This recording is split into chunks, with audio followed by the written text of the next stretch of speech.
Agradecemos al Señor por esta oportunidad que nos brinda de compartir nuevamente el mensaje glorioso del Evangelio. Y vamos a continuar con este tema que lo hemos titulado ¿Quién nos salvará? ¿Jesús o su palabra? Y en esta oportunidad vamos a la tercera parte. Habíamos ya avanzado hasta la carta a los Romanos en el capítulo 6. Pero vamos ahora a retroceder un poquito porque tenemos algunos pasajes más que queremos compartirles. Está en Mateo en primer lugar. Vamos entonces en Mateo, es un pasaje bastante conocido por la iglesia cristiana. Y en el capítulo 7 nos dice así de esta manera. Vamos entonces al versículo 21. No todo el que me dice Señor, Señor entrará en el reino de los cielos, sino el que hace la voluntad de mi Padre que está en los cielos. Muchos me dirán en aquel día, Señor, Señor, ¿no profetizamos en tu nombre y en tu nombre echamos fuera demonios y en tu nombre hicimos muchos milagros? Y versículo 23, la respuesta del Señor. Y entonces le declararé, nunca os conocí, apartado de mí, hacedores de maldad. Aquí en estos tres versículos del Evangelio de Mateo, el Señor Jesús nos da a entender que hacer la voluntad de su Padre va mucho más allá de los dones y de los ministerios. Y aquí nos podríamos concentrar en el mensaje y en el tema que estamos desarrollando, ¿quién nos salvará? ¿Jesús o su palabra? En este último tiempo y en lo que el Señor nos ha dado de nuestro ministerio, vemos que tristemente muchos predicadores son famosos en las redes sociales y llegan a tener millones de seguidores.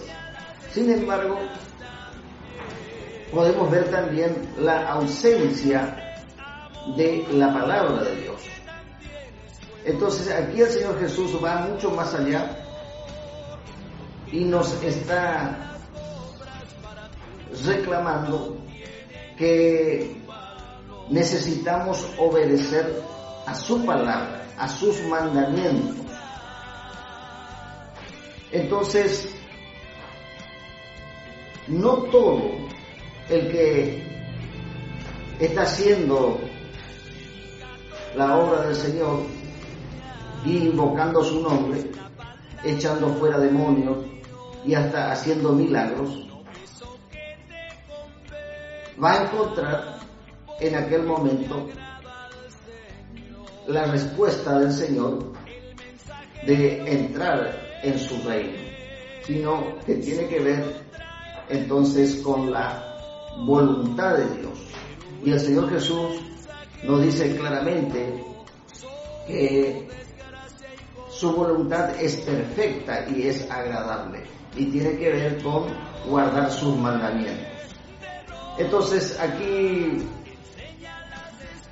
podemos ver también, vamos a avanzar un poquito y vamos a Marcos, que en el capítulo 8, Marcos, vamos entonces, capítulo 8, versículo 38, y nos dice así de esta manera. Porque el que se avergonzare de mí y de mis palabras en esta generación adúltera y pecadora, el Hijo del Hombre se avergonzará también de él cuando venga en la gloria de su Padre con los santos ángeles.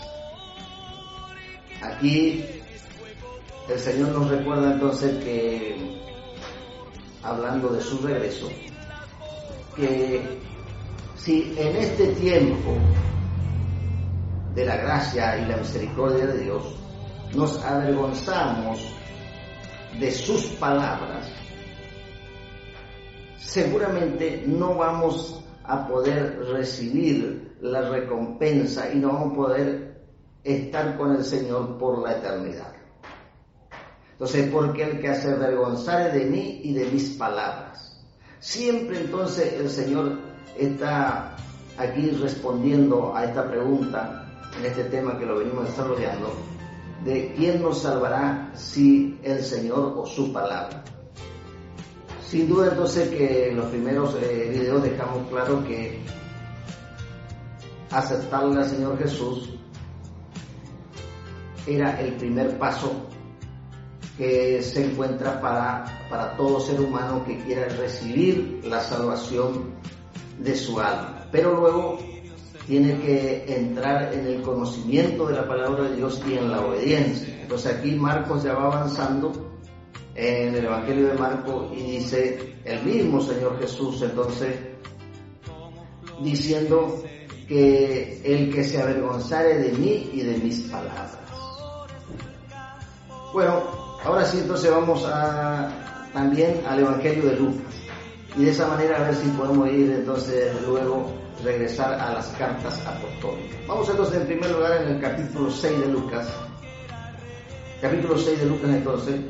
Y al versículo 47. 47. Entonces,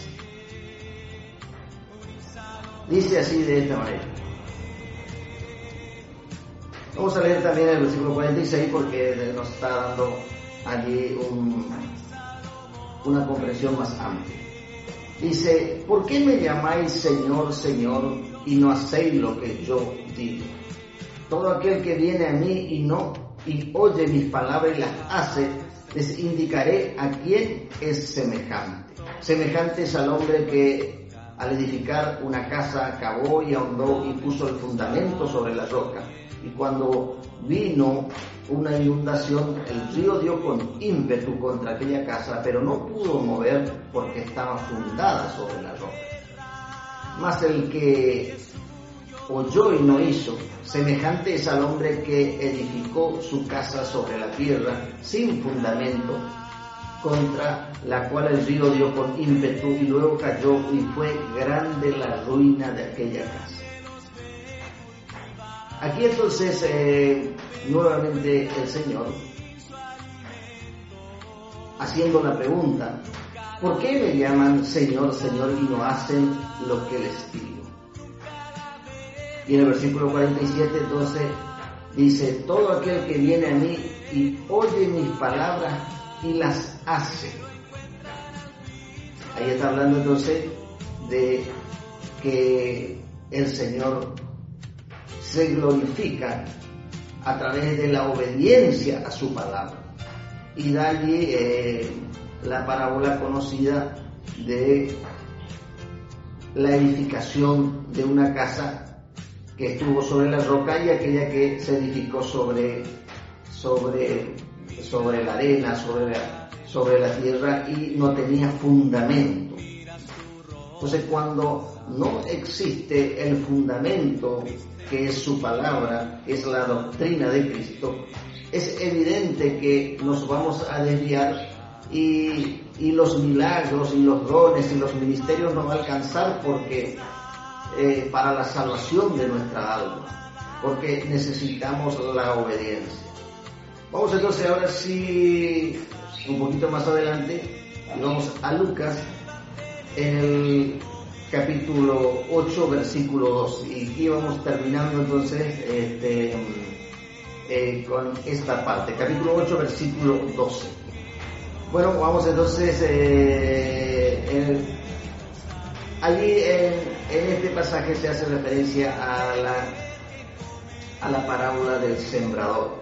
Y allí, cuando los discípulos le preguntan al Señor, la respuesta del Señor a la explicación es de esta manera. Esta es pues la parábola. La semilla es la palabra de Dios.